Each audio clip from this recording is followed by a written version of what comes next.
circunferencial. Dente posterior vizinho a um espaço de extremo livre, grampo circunferencial. Dente anterior vizinho ao espaço de extremo livre, grampo MDL. Tá ok?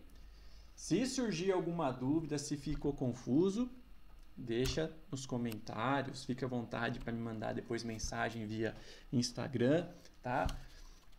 Que a gente tenta resolver as dúvidas. Mas não é muito complicado, tá? O grampo de oposição é até uma estrutura tranquila. Feito isso, seguindo a nossa ordem de planejamento, que é apoio oclusal, grampo de retenção, grampo de oposição, em seguida a gente começa a planejar o conector maior. Qual que é a função do conector maior, né? Ele vai ser a maior estrutura da PPR. Embora tenha diferentes formatos, mas de qualquer forma, sempre o conector maior será a maior estrutura, o maior componente. Por isso, seu nome de conector maior. Então, como característica, nós temos que ele constitui a maior porção da estrutura da PPR. Ele vai servir para unir todos esses componentes que a gente vem planejando até então, porque a gente tinha um apoio que estaria lá na oclusal do dente. A gente tem o grampo de retenção que está por vestibular. O grampo de retenção, né, que está por vestibular. O grampo de oposição que está por lingual. Mas até então ninguém está ligado entre si, né? Quem vai servir para unir essa turma toda, como se fosse um chassi de carro, né, unir tudo, ter a maior resistência, vai ser o conector maior, tá?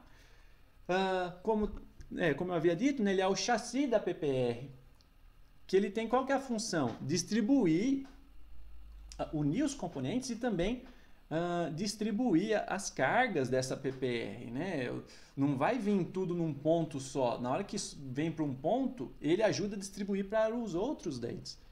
É aquela história de unidos venceremos. Se a gente tivesse separado cada pontinho, primeiro que isso é inviável, é impossível.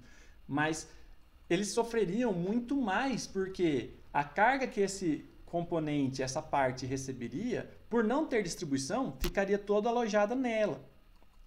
Ao unir todos os outros componentes, na hora que a gente tem a carga de um lado, também é dissipado para o outro lado, para os outros dentes pilares. Então essa é a função do conector maior. E para cada arco, seja superior ou inferior, existem diferentes tipos de conectores maiores, que nós vamos ver agora.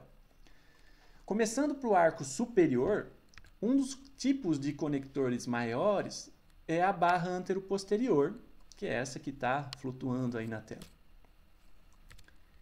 Dentre as características, né, da barra anteroposterior, nós temos que ela é indicada para os arcos superiores, tem ampla gama de indicação, ou seja para classe 1, classe 2, classe 3, classe 4, você pode usar a barra anteroposterior. Ela praticamente é o melhor tipo de conector maior que a gente consegue ter, tá? Para um arco superior parcialmente desdentado. É a placa mais rígida entre os diferentes tipos de conectores maiores, tá? Então é bom ter um componente maior bem rígido, porque isso vai melhorar na distribuição de carga.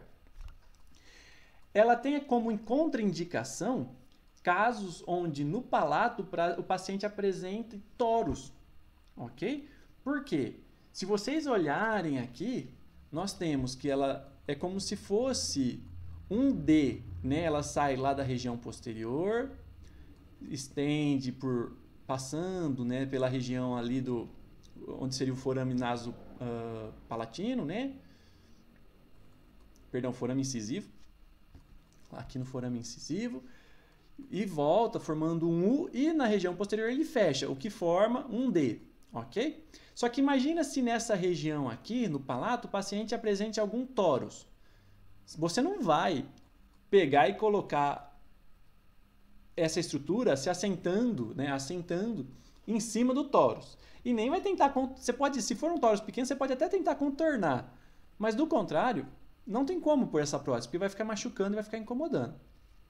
Então, um dos principais motivos, né, o principal motivo para você contraindicar não usar uma barra anteroposterior num arco superior é a presença de torus palatino.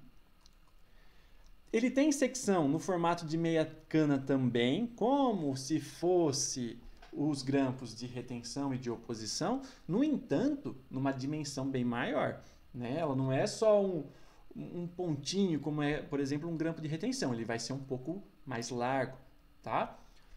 E deve ficar em íntimo contato com a mucosa palatina. Se na hora que vocês colocarem a estrutura metálica